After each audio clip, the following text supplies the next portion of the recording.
'99 FM, your inspiration station. You're still tuned into The Kingdom with Script, and that was the lovely sounds of Calvin Harris and Sam Smith with Promises. And it's time now for our game changer of the day. Now, I know we do this every week, and we say we have game-changing individuals, but today we really, truly have a game-changing individual. We have Alex Paullin in the building. He's a music-loving college graduate from Virginia in the States who fell in love with environmental conservation in Africa as a crew member on the National Geographic Okavango Wilderness Project in Botswana, and he has since been fusing these two passions to help spread awareness about protecting the environment. And he joins us today to talk about the Endangered Campaign, which features 3 Namibian musicians using their talents to spread the word about conservation.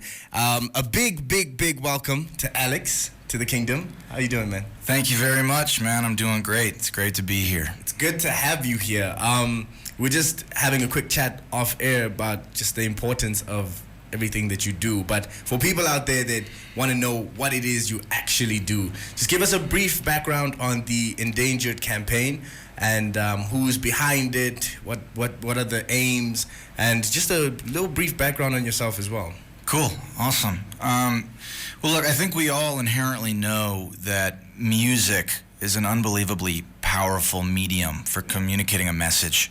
It's one of the only tools we have to communicate that actually illuminates every region of the brain. Music ignites your mind and your heart at the same time, and it's hard to forget.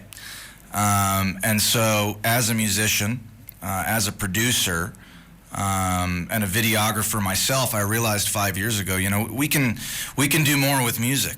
We can use music to actually change the world every single day.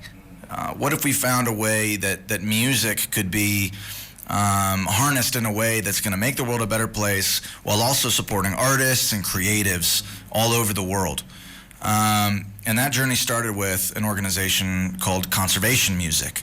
It was basically focused on environmental conservation, wildlife conservation, climate change, stuff like that, and carried on that way for 5 years. We learned so many lessons, started getting into the classrooms, doing a lot of programming for students and different communities, until this year, we started another organization. This one is called Earthsong.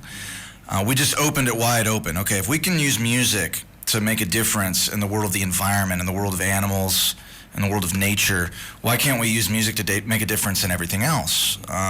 The methods that we developed over the years can be used to affect any cause worth fighting for or fighting against. I mean, music is a powerful thing, as we all know. So this year we were approached by the Endangered Campaign and became partners with it.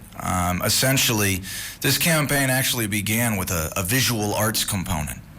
There's an artist named Kimberly Weber in New Mexico. She does life-size paintings of wildlife, and she uses all of these different global techniques, smashing gemstones to make shining eyes in the leopard, using rice paper to create a texture, painting the back of the canvas to let that shine through. Really intricate work. And she and the owner of the gallery where she presents her work realized, hey, what if we could use the power and the value of fine art to make a dent in conservation and support these organizations that are doing hard work on the ground to protect animals that are disappearing? And once the ball got rolling on that, they realized, okay, but let's get music involved here. We need music, and we need to blow this up around the whole world. And so that's when they invited me to join their team.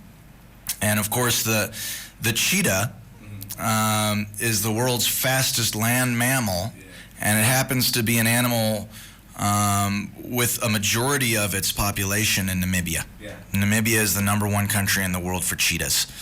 However, there are only 7,000 cheetahs left in the world.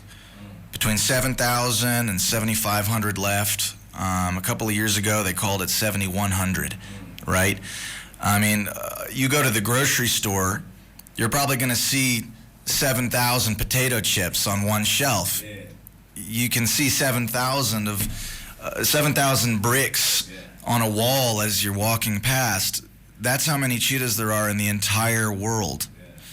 And that's not okay.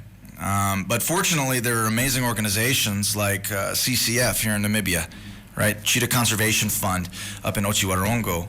I was just there the other day, and it is amazing what they're doing, man. I mean, they are so effective. The number of programs that they're running, no pun intended, to protect the cheetah, to protect its habitat.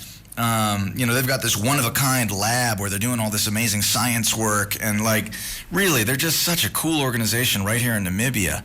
And so to partner with Elemotho, Suzy Eises, and Lioness, and to join them in the bush with 42 cheetahs, you know what I mean, hanging out in close proximity, and just see what that did for them. I mean, as creatives in Namibia, and I mean, we've got a traditional guitar player, a saxophonist, and a rapper. And what kind of chemistry experiment is that? That's the kind of stuff you got a couple test tubes that maybe came from totally different places, and you just see if it explodes or creates something beautiful. And I got to tell you, man, the music that they came up with is absolutely gorgeous. The song, it's called "Faster Than the Wind," and it speaks to the fact that cheetahs run, faster than the wind. But they're also dying faster than the wind. They're disappearing from the planet.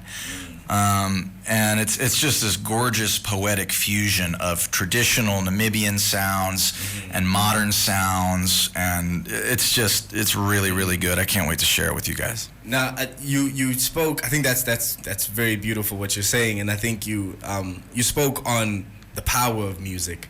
Now, do you think we need to do more on bringing that to the mainstream? I think, isn't that what this is about? Because music is powerful regardless of where it lives. Regardless of the message that is out there is power in it. So you are either building or destroying. Right. With I agree. Whatever particular message you're putting out there. So something like this, do you think we can push that into the mainstream and have people just consciously be aware of the environment? Doesn't necessarily have to be musicians, but just the everyday, any individual within a society, just knowing that more needs to be done. Yeah, no, that's a brilliant question. Yeah. It's a brilliant question. I completely agree. Yeah. I completely agree about music's power to create or destroy. I mean, to create or destroy anything, really. And there's plenty of music out there that's probably leading people in the wrong direction. There is a lot of music that's leading people in the right direction. But I agree that there can be more. Yeah. And there should be more. Yeah.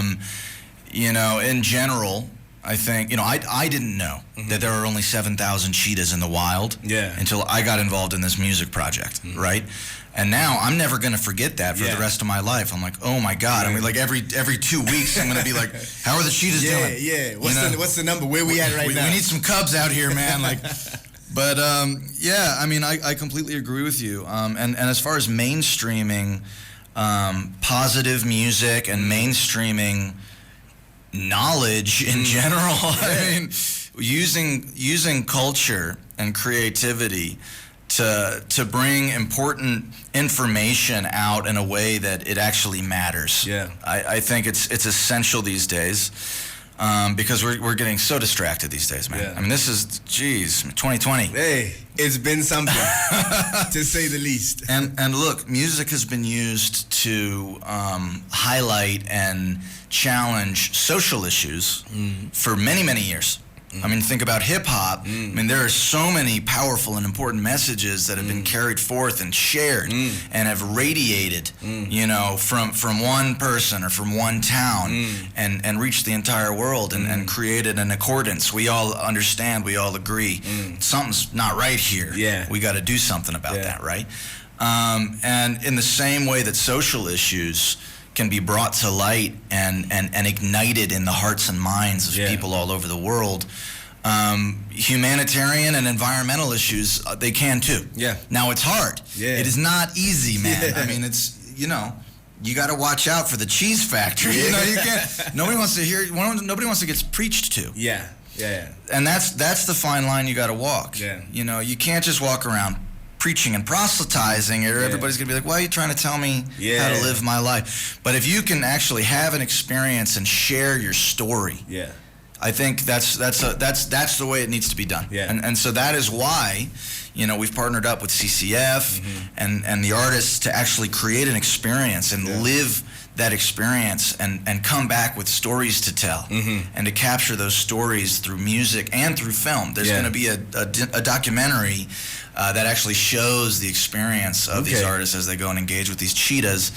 And so when will we see that? So we're looking at February. Okay. It's a long wait. It's a long, So the thing is, man, I mean, everybody who's listening is getting like a sneak peek right now. This is totally behind the scenes because we haven't even launched the Endangered Campaign. Okay. So don't tell anybody if you're out there. We're launching Endangered in January. Okay. But the cheetah's just too fast for us, you know? And Namibia is just too cool. And we couldn't resist coming down and getting the party started here. This is the first production of a 14-part global production. So we're going to be doing, you know, a song for the jaguar in Ecuador, a song for the blue whale in Timor, a song for the Arctic wolf in Alaska. But it all starts here in Namibia. And I couldn't be happier. I've only been here 2 weeks, and man, I got to come back and do more of this because I love this country, man. This place is amazing. No, 100%. We can't wait for January, February to just see the work and listen to the song and really just have the campaign do what it needs to do and have people, a lot more people jump on board in whatever way they can. Now, Alex, we appreciate you coming through, but before I let you go, I have 3 questions here that I didn't really prep you for, but it's nothing too intrusive or invasive. Invisibility or flight? Would you rather have the ability to be invisible or to fly? That's a tough one, man. I guess if I was invisible, I could probably find my way onto any airplane I wanted, and I could fly that way. So maybe I'll go with invisibility. I like that. Time or money? Time. I like it. And the last one, would you rather be able to visit 100 years into the past or 100 years into the future?